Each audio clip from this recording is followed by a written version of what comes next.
Hey everyone, Jaime Montilla here, and in this video I'm going to show you this YouTube scraper that I used using AI. I didn't write a line of code. Everything was written by CURSOR AI, which I'm going to show you in a minute.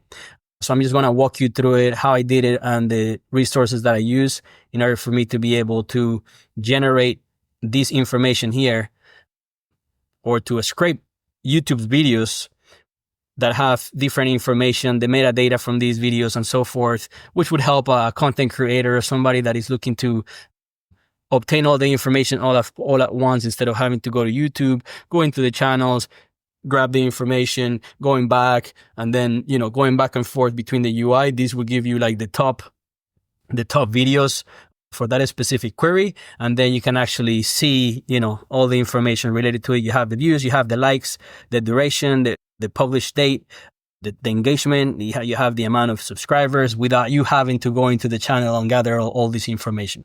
Okay. So if I click here, it'll take me to the channel itself and to the video itself, right?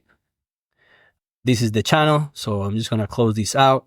And then this is the channel. So I'm just going to click on it and it'll take me to the actual channel, right? It gives me the information. It gives me the amount of views, all that good stuff. It gives me the description of that specific video. And then this button also takes you to the video. So that's pretty much it. Okay. So again, just wanted to kind of walk you through the way that I did it. So you have CURSOR AI, which in this case would be just give me 1 second. This would be what we consider the IDE, which I'm going to grab here. 1 second. So this is the IDE, right? And this is where all the information and all the code is being generated. This IDE is like Visual Studio Code. If you've been following my videos, that's the IDE or the workbench that I used to be able to organize the code. Now this is CURSOR AI, which is like Visual Studio Code, where you're going to have here on the left, you have all the file structure. On the right, you have the chat, which is going with ChatGPT or Claude to kind of getting some ideas. And then you have the composer, which is the one that writes all the code. In my case, I was using Claude to generate the codes and then copying and pasting from Claude into Visual Studio. But now I don't have the need to do that. And that is kind of saving me a lot of time. So as you can see here, you can go back and forth. You can ask it questions, fix the presentation of the results, team divider. So it kind of goes through the code and updates it for you. Everything that is red is what it removes. Everything in green is what has been updated. And that's what you will see once you start using it. And once you start writing the code or creating the apps that you're looking to create. Okay. So with that said, this is CURSOR AI. Another tool that I'm using here is Apify, which is a marketplace for APIs. An API, I describe it more as a middleman between the client, in this case would be considered the browser itself, and then the server or the database, between the client and the database. So it is the middleman where you send the request from the browser, then it goes into the database, and then it responds back with the results, which is what is happening here in order for us to get the results from YouTube itself. And I'm just going to run an example real quick. That way you can see how it triggers a call here and then it sends it back into the UI. And with that, I'm just going to come here. I'm going to put this on this side. Okay. Then I going to put this on this side, but I want to have the whole screen, and you will see based on the query that I put here is going to trigger a call, and then it's going to return it into the UI, and that's it, right? So let's say I want to look for, I'm going to refresh this real quick. And DeepSeek is a very new topic right now. So I just want only 2 results. That way it doesn't take too long. So right now, as you can see here at the bottom, it says it's searching for videos.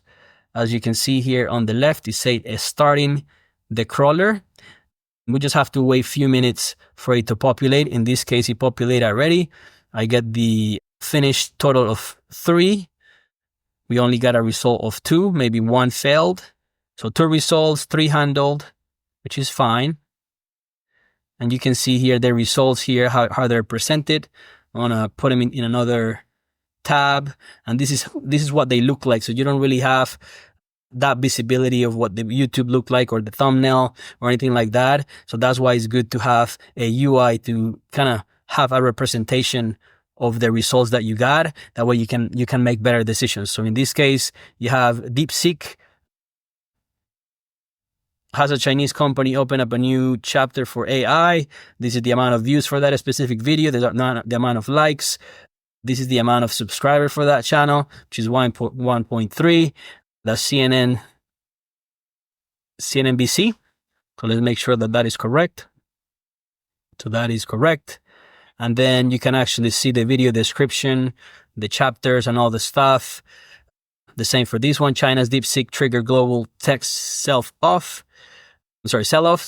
Then you have the amount of views for this specific video, which is a lot. Let's make sure that is accurate. 2 million and then 2.9 million subscribers. You know, the publication, the engagement for that specific video, and then the description. So if you can see here, that is the video, 2.9 million.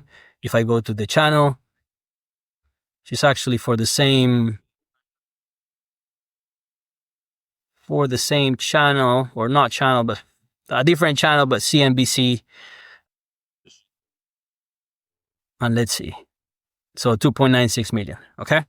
So again, you can actually have any amount of results coming back to you. That way you can actually see them for yourself. You can actually export them and you can actually do whatever you want. This is pretty much an MVP, a minimal viable product, or we call it a POC, a proof of concept that anybody can use. I'm going to commit this, and then anybody that wants the repo to extend it, I'm going to put that in my community. So that information is in the description below. So if you want any other information, if you have any comments, any feedback, or if you want me to build any other tools, please let me know, and I'll be happy to kind of work with you to see if I can make more videos and more content that aligns with what you're looking for. All right. Let me know if you have any questions. Talk to you soon and see you in the next video. Take care.